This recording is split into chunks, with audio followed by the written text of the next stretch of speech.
Ժողովուրդը ձեզ հարցնում է. ինչու է թուրքը մեր հողի մեջ, մեր բարձունքների վրա նստած, ինչու է մեր ցանած բերքը թուրքը քաղում,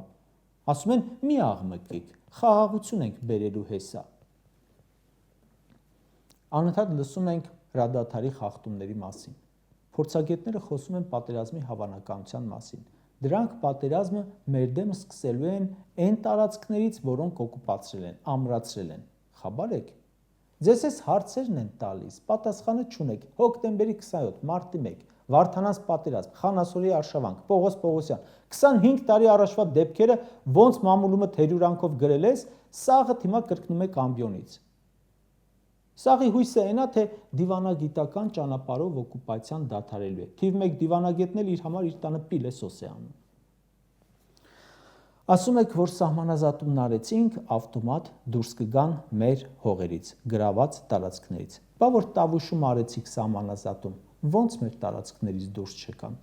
Դատախազությունը քրգործ է հարուցում, թե համայնքային հողերից օտարել են 1 հեկտար, 2 հեկտար, մի ավտոտնակ, 200 քառակուսի կիլոմետր պետության հողերից Նիկոլը օտարել է թուրքերին, ուր են քրեական գործերը։